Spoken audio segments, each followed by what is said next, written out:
പിതാവിൻ്റെയും പുത്രൻ്റെയും പരിശുദ്ധാത്മാവിൻ്റെയും നാമത്തിൽ ആമേൻ. ഇന്ന് ഏപ്രിൽ 13 കർത്താവിൻ്റെ ദിവസം ഓശാന ഞായറാഴ്ച. നമുക്ക് പ്രാർത്ഥിക്കാം. അമ്മേ പരിശുദ്ധമേ, അമ്മേ പരിശുദ്ധമേ, ദൈവമാതാവേ, ദൈവമാതാവേ, കൃപാസനത്തിലൂടെ ഞങ്ങൾക്കും ഞങ്ങളുടെ ദേശത്തിനും അമ്മ മധ്യസ്ഥം തേടി തന്ന എല്ലാ അനുഗ്രഹങ്ങൾക്കും കൃപകൾക്കും ഞങ്ങളിപ്പോൾ ഹൃദയം നിറഞ്ഞ നന്ദി പറയുന്നു. അമ്മേ പരിശുദ്ധമേ, ദൈവമാതാവേ, 2004 ഡിസംബർ 7 തീയതി ഉച്ചകഴിഞ്ഞ് 2:30 കൃപാസനത്തിൽ സംഭവിച്ച അമ്മയുടെ പ്രത്യക്ഷപ്പെടലിനെ കുറിച്ച് തിരുസഭയ്ക്ക് സമർപ്പിച്ചിരിക്കുന്ന പഠനരേഖകളുടെ മേൽ വസ്തുനിഷ്ഠവും സഭാത്മകവുമായ പഠനങ്ങൾ ആരംഭിക്കുവാൻ ഞങ്ങൾ താഴ്മയോടെ അങ്ങയോട് അപേക്ഷിക്കുന്നു. അമ്മേ പരിശുദ്ധമേ, ഭൂസ്വർലോകങ്ങളുടെ രാജ്ഞിയായ അങ്ങേക്ക് ഭൗമ സംരക്ഷണത്തിനായി പ്രപഞ്ച പ്രകൃതിയെ തന്നെ തിരുസഭ പ്രതിഷ്ഠിക്കുവാൻ ഈ പ്രത്യക്ഷീകരണം വഴി ഇടയാക്കണമേ. പരിശുദ്ധമ്മേ, ജപമാല മാതാവേ, കൃപാസനം പ്രാർത്ഥനകളോടും ചേർത്ത് ഞങ്ങളിപ്പോൾ പ്രാർത്ഥിക്കുന്ന ഈ കുടുംബത്തിന്റെ പ്രത്യേക നിയോഗം പരമക്കളെ.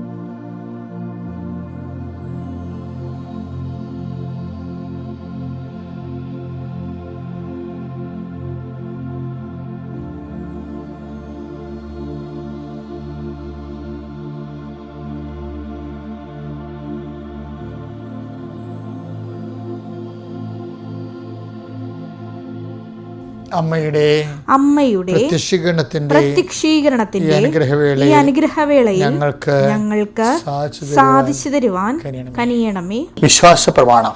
സർവശക്തനായ പിതാവും ആകാശത്തിന്റെയും ഭൂമിയുടെയും സൃഷ്ടാവുമായ ദൈവത്തിൽ ഞാൻ വിശ്വസിക്കുന്നു. അവിടുത്തെ ഏകപുത്രനും ഞങ്ങളുടെ കർത്താവുമായ ഈശോമിശിഹായിലും ഞാൻ വിശ്വസിക്കുന്നു. ഈ പുത്രൻ പരിശുദ്ധാത്മാവിനാൽ ഗർഭസ്ഥനായി കന്യകാമറിയത്തിൽ നിന്ന് പിറന്ന് പൊന്തിയോസ് പീലാത്തോസിന്റെ കാലത്ത് പീഡകൾ സഹിച്ച് കുരിശിൽ തറയ്ക്കപ്പെട്ട് മരിച്ച് അടക്കപ്പെട്ട് പാതാളങ്ങളിൽ ഇറങ്ങി മരിച്ചവരുടെ ഇടയിൽ നിന്ന് 3-ാം നാൾ ഉയർത്ത് സ്വർഗത്തിലേക്ക് എഴുന്നള്ളി സർവശക്തിയുള്ള പിതാവായ ദൈവത്തിന്റെ വലതുഭാഗത്തിരിക്കുന്നു. അവിടെ നിന്ന് ജീവിക്കുന്നവരെയും മരിച്ചവരെയും വിധിക്കുവാൻ വരുമെന്നും ഞാൻ വിശ്വസിക്കുന്നു. പരിശുദ്ധാത്മാവിലും ഞാൻ വിശ്വസിക്കുന്നു. വിശുദ്ധ കത്തോലിക്കാ സഭയിലും പുണ്യവാന്മാരുടെ ഐക്യത്തിലും പാപങ്ങളുടെ മോചനത്തിലും ശരീരത്തിന്റെ ഉയർപ്പിലും നിത്യമായ ജീവിതത്തിലും ഞാൻ വിശ്വസിക്കുന്നു. ആമേൻ. സ്വർഗ്ഗസ്ഥനായ ഞങ്ങളുടെ പിതാവേ, അങ്ങയുടെ നാമം പൂജിതമാകണമേ. അങ്ങയുടെ രാജ്യം വരണമേ. അങ്ങയുടെ തിരുമനസ് സ്വർഗത്തിലെ പോലെ ഭൂമിയിലുമാകണമേ. അന്നു വേണ്ടുന്ന ആഹാരം ഇന്ന് ഞങ്ങൾക്ക് തരണമേ. ഞങ്ങളോട് തെറ്റ് ചെയ്യുന്നവരോട് ഞങ്ങൾ ക്ഷമിക്കുന്നത് പോലെ ഞങ്ങളുടെ തെറ്റുകൾ ഞങ്ങളോടും ക്ഷമിക്കണമേ. ഞങ്ങളെ പ്രലോഭനത്തിൽ ഉൾപ്പെടുത്തരുതേ, തിന്മയിൽ ഞങ്ങൾ രക്ഷിക്കണമേ. ആമേൻ. നന്മ നിറഞ്ഞ മറിയമേ, സ്വസ്തി. കർത്താവ് അങ്ങയുടെ കൂടെ സ്ത്രീകളിൽ അങ്ങ് അനുഗ്രഹിക്കപ്പെട്ടവളാകുന്നു. അങ്ങയുടെ ഉദരത്തിൻ ഫലമായി ഈശോ അനുഗ്രഹിക്കപ്പെട്ടവനാകുന്നു. പരിശുദ്ധ മറിയമേ, തമ്പുരാന്റെ അമ്മേ, പാപികളായ ഞങ്ങൾക്ക് വേണ്ടി ഇപ്പോഴും ഞങ്ങളുടെ മരണസമയത്തും തമ്പുരാനോട് അപേക്ഷിക്കണമേ. ആമേൻ. എൻ്റെ പ്രിയപ്പെട്ടവരെ, കർത്താവ് നിങ്ങളെ ആശീർവദിക്കട്ടെ. എൻ്റെ അമ്മ പരിശുദ്ധ മാതാവിൻ്റെ മാധ്യസ്ഥ ഞാൻ പ്രാർത്ഥിക്കുന്നു. 39 കൊല്ലം ഞാൻ അർപ്പിച്ച കുർബാനയുടെ യുഗതയാൽ കൃപാസാൽത്താരെ ജീവനോടെ പ്രത്യക്ഷപ്പെട്ട പരിശുദ്ധമ്മയുടെ മാധ്യസ്ഥതയിൽ അൽത്താരെ നടന്ന 10,000 ആരാധനയുടെ ശക്തിയാൽ ഞാൻ നിങ്ങളെ ജീവിതത്തെ ആശീർവദിക്കുന്നു. നിങ്ങളുടെ പരിശുദ്ധാത്മ നിറയടയാകട്ടെ. വിശുദ്ധ വാരത്തിലേക്ക് നമ്മൾ ഒരുമിച്ച് പ്രവേശിക്കുകയാണ്. കർത്താവിൻ്റെ ദിവ്യസ്നേഹത്തിൻ്റെ ആഘോഷങ്ങളിലേക്ക് അനുതാപപൂർവ്വം പ്രവേശിക്കുകയാണ് നമ്മൾ. ആത്മാവേ, പരിശുദ്ധാത്മാവേ, അങ്ങയുടെ കർത്താവിൻ്റെ പീഡാനുഭവത്തിൻ്റെ ആഴവും വീതിയും നീളവും മനസ്സിലാക്കുന്ന ദിവസങ്ങളായി മാറാൻ ഞങ്ങൾ ഈ ആഴ്ചയിൽ കൂടുന്ന കുരിശിൻ്റെ വഴികൾ, ഈ ആഴ്ചയിൽ പ്രാർത്ഥിക്കുന്ന പ്രാർത്ഥനകൾ, വായിക്കുന്ന ദൈവവചനങ്ങൾ, കേൾക്കുന്ന ധ്യാന പുസ്തകങ്ങൾ എല്ലാവരിലൂടെയും കർത്താവേ അങ്ങയുടെ മക്കളോട് നീ സംസാരിക്കണമേ. ആകെ പൊടി പിടിച്ച് പുകഞ്ഞു നിൽക്കുന്ന ഒരു പ്രകൃതിയിലേക്ക് പുത്തൻ മഴ വീഴുമ്പോൾ ഉണ്ടാകുന്ന പ്രകൃതിയുടെ ഒരു പ്രസരിപ്പ് ഉണ്ടല്ലോ കർത്താവേ, അതുപോലെ വിശുദ്ധവാരം ഞങ്ങളെ പുതുതാക്കുകയും പൂർണ്ണതയിലെത്തിക്കുകയും ചെയ്യട്ടെ. എൻ്റെ കർത്താവിൻ്റെ ഉന്നതമായ നാമത്തിൽ നിന്നെ ആശീർവദിക്കുന്നു. നിൻ്റെ ഇന്നത്തെ നിയോഗങ്ങളെ കർത്താവിൻ്റെ നാമത്തിൽ ആശീർവദിക്കുന്നു. നിൻ്റെ സംസാരങ്ങളെ, അപേക്ഷകളെ, നീ ഒപ്പിടുന്ന വിഷയങ്ങളെ, നിൻ്റെ റിസൾട്ടുകളെ, വരാൻ പോകുന്ന പരീക്ഷാ റിസൾട്ടുകളെ ആശീർവദിക്കുന്നു. നിന്നെ ഉത്കണ്ഠപ്പെടുത്തുന്ന എന്താണോ, നിന്നെ ആശങ്കപ്പെടുന്ന വിഷയങ്ങൾ, നീ കാത്തിരിക്കുന്ന സങ്കടങ്ങൾ, ഇന്ന വിഷയത്തിനും ഇന്ന തീയതികളും ചിലപ്പോൾ നിനക്ക് സങ്കടത്തിൻ്റെ ഓർമ്മകളാണ് തരണത്. അപ്പം അങ്ങനെ സംഭവിക്കാതിരിക്കാൻ ടെസ്റ്റുകൾ ഇനി പോകുന്നവരുണ്ട്. ശരീരത്തിൻ്റെ രോഗത്തിന് ടെസ്റ്റിന് പോകുന്നവരുണ്ട്. ടെസ്റ്റിൻ്റെ റിസൾട്ട് ഇന്ന് പ്രതീക്ഷിക്കുന്നവരുണ്ട്. എൻ്റെ കർത്താവേ, അങ്ങയുടെ മക്കൾ അങ്ങയുടെ നാമത്തിൽ ഞാൻ പ്രാർത്ഥിക്കുന്നു. ആരെങ്കിലും ബ്ലഡ് ടെസ്റ്റിന് കൊടുത്തിട്ടുണ്ടെങ്കിൽ, ബയോപ്സിക്ക് കൊടുത്തിട്ടുണ്ടെങ്കിൽ ആ ടെസ്റ്റുകളെല്ലാം കർത്താവെ സന്തോഷപരമായി മാറാൻ ഇടയാക്കണമെന്ന് പ്രാർത്ഥിക്കുന്നു. എൻ്റെ കർത്താവിൻ്റെ ഉന്നതമായ നാമത്തെ ഉറക്കമില്ലാത്തവരെ സംബന്ധിച്ച് പ്രാർത്ഥിക്കുന്നു. പ്രഷറുകാരെയും ഷുഗർ ഷൂട്ടപ്പ് ചെയ്തിട്ട് കൺട്രോളില്ലാതെ പോകുന്നവരെ സംബന്ധിച്ച് പ്രാർത്ഥിക്കുന്നു. കിഡ്നി രോഗികളെ സംബന്ധിച്ച് പ്രാർത്ഥിക്കുന്നു. കരരോഗികളെ സംബന്ധിച്ച് പ്രാർത്ഥിക്കുന്നു. നടുവലിൻ്റെയും ഡിസ്കിൻ്റെ വേദന കൊണ്ട് പിൻകഴുത്തിൽ എല്ല് ഉന്തിയിരിക്കുന്നവരെ സമർപ്പിച്ച് പ്രാർത്ഥിക്കുന്നു.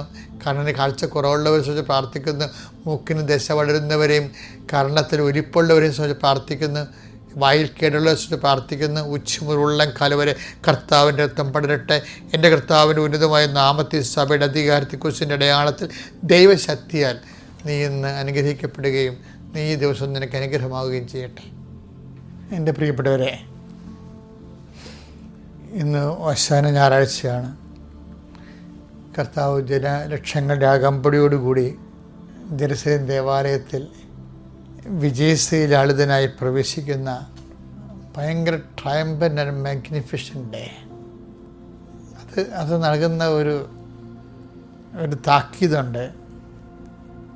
എന്താ, മനുഷ്യൻ്റെ കരബലം ഇല്ലാഞ്ഞിട്ടല്ല, പിതാവിൻ്റെ ഇഷ്ടപ്രകാരമാണ് ഞാൻ എന്നെ തന്നെ നിങ്ങൾക്ക് സമർപ്പിക്കണമെന്ന്. അതാണ് ജനക്കൂട്ടത്തിൻ്റെ അകമ്പടിയോടുകൂടിയാണ് പീഡാസഹനത്തിന് വേണ്ടി വരണത്. ആ ഒരു യുദ്ധമാണ് ശരിക്കും.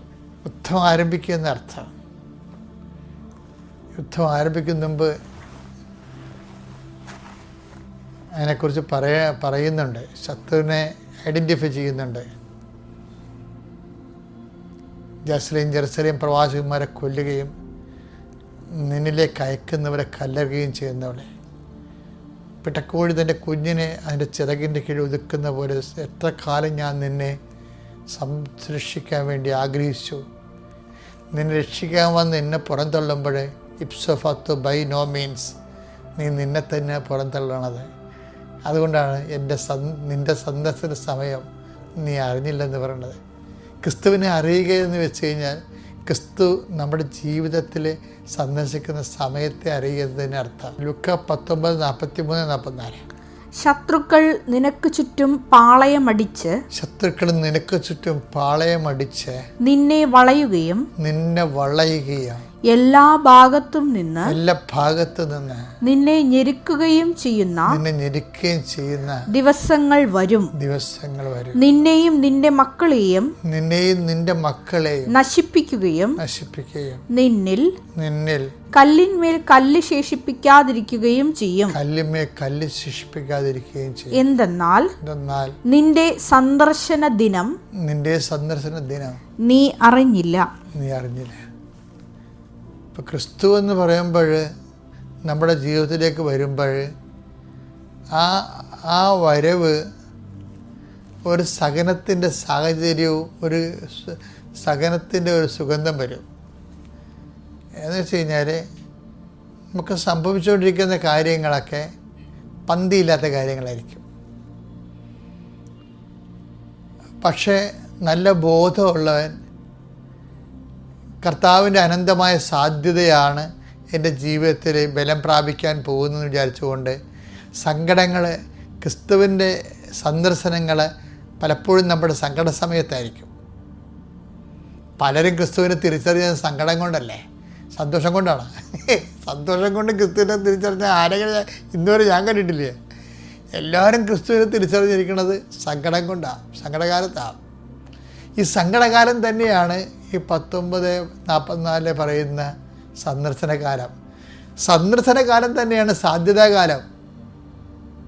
സാധ്യതകാലം എന്ന് പറയുന്നതാണ് ക്രിസ്തു ആകുന്ന അനന്തമായ സാധ്യതയെ നമ്മൾ അനുഭവിക്കുന്ന കാലം, ക്രിസ്തു അനുഭവിക്കുന്ന കാലം. അപ്പം സങ്കടകാലമാണ് സന്ദർശനകാലം, സന്ദർശനകാലമാണ് അതായത് സാധ്യതാകാലം. അപ്പോൾ സങ്കടം വരുമ്പോൾ ഒരു സാധ്യത വന്നു, ക്രിസ്തുവിനെ അറിയാനുള്ള ഒരു സാധ്യത വന്നു എന്ന് പറഞ്ഞുകൊണ്ട് തന്നെ നീ അതിൽ സമർപ്പണം ഉണ്ടാകണം. അപ്പം സങ്കടകാലം, സന്ദർശനകാലം, സന്ദർശനകാലം, സാധ്യതകാലം, സാധ്യതകാലം, സമർപ്പണകാലം. പിതാവിൻ്റെയും പുത്രൻ്റെയും പരിശുദ്ധാത്മാവിൻ്റെയും നാമത്തിൽ ആമേൻ. അത്യപൂർവ ദൈവാനുഭവങ്ങൾ ഇനി നിങ്ങൾക്കും സ്വന്തം. ഈ യൂട്യൂബ് ചാനൽ ഇതുവരെ സബ്സ്ക്രൈബ് ചെയ്തിട്ടില്ലെങ്കിൽ ഇപ്പോൾ തന്നെ സബ്സ്ക്രൈബ് ചെയ്യുക. ഈ വീഡിയോ ഇപ്പോൾ തന്നെ നിങ്ങളുടെ സുഹൃത്തുക്കൾക്ക് ഷെയർ ചെയ്തുകൊണ്ട് കർത്താവിൻ്റെ പ്രേക്ഷിതരാകുക.